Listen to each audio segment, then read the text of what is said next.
हरे कृष्णा, राधे राधे। आज मैं आपके लिए एक बहुत सुंदर कथा लेकर आई हूँ।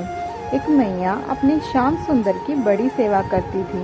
वह प्रातःकाल उठकर अपने ठाकुर जी को बड़े प्यार दुलार और मनोहार से उठाती, स्नान श्रृंगार के बाद उनको आईना दिखाती, इसके बाद भोग लगाती थी।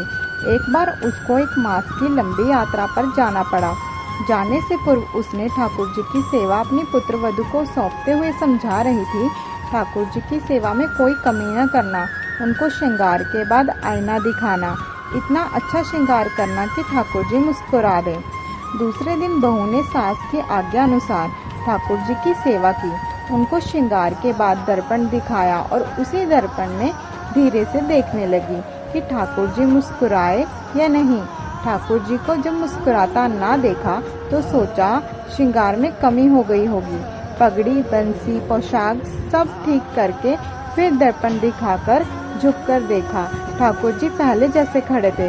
एक बार फिर पोशाक ठीक किया, फिर से दर्पण दिखाया, ठाकुर जी नहीं मुस्कुराए। बेचारी डर गई, सोचा शायद ठीक से नहीं नहलाया है।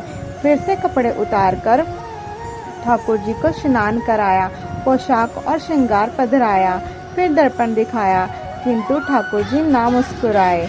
फिर एक बार पोशाक उतारकर पूरा क्रम दोहराया, ठाकुर जी की मुस्कान तो नहीं मिली। इस प्रकार उसने 12 बार यही उपक्रम किया। सुबह से दोपहर हो चुकी थी।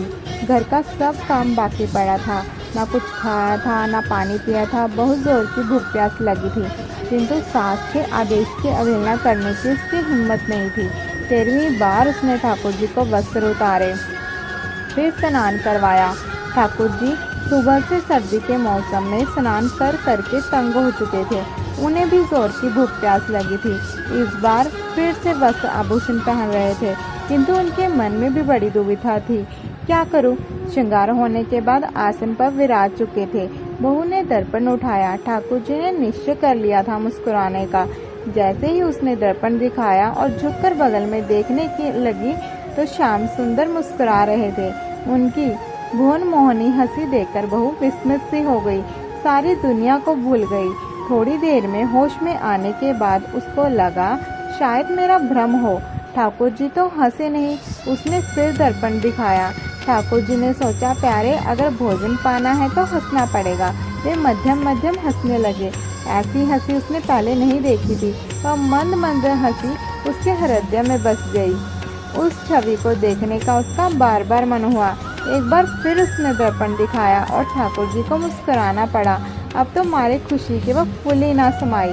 बड़े प्रेम से उसको भोग लगाया और आरती की, दिन की शेष सेवाएं भी की और रात्रि को शयन कराया। फिर उसने पहली बार जैसे ही ठाकुर जी को स्नान कराया, वस्त्र आभूषण पहनाकर सुंदर श्रृंगार करके आसन पर विराजमान किया, दर्पण दिखाया, ठाकुर जी कल की घटनाओं और भूख को याद किया।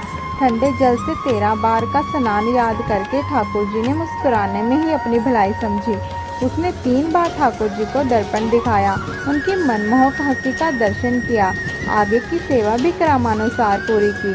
अब तो ठाकुर जी रोज ही यही करने लगे, दर्पण देखते ही मुस्कुरा देते। बहू ने सोचा शायद उसको ठीक से श्रृंगार करना आ गया, वह सेवा में निपुण हो गई है।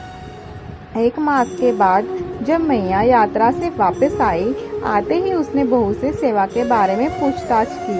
बहू बोली, मैया, मुझे एक दिन तो सेवा मुश्किल लगी, किंतु अब मैं निपुण हो गई हूँ। अगले दिन मैया ने सभी अपने हाथों से सारी सेवा की, श्रृंगार कराया। अब दर्पण लेने के लिए हाथ उठाया, ठाकुर जी सव्य प्रकट हो गए।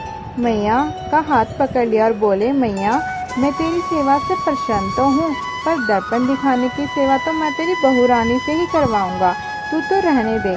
मैया बोली, लाला, क्या मुझसे कोई भूल हुई है? ठाकुर जी ने कहा, नहीं मैया, भूल तो नहीं हुई, पर मेरा मुस्कुराने का मन करता है। मैं तो तेरी बहू रानी के हाथ से दर्पण देखकर मुस्कुराने की आदत डाल चुका हूँ। अब ये सेवा तो उसी को दे दे। मैया ने बहू रानी को आवाज लगाई और उससे सारी बात पूछी। बहू ने बड़े सहज भाव से बता दिया, हाँ, ऐसा रोज मुस्कुराते हैं, ये केवल पहले दिन ही समय लगा था। मैया ने बहू रानी की श्रद्धा और उसकी लगन और ठाकुर जी के दर्शन से अति प्रसन्न हो गई।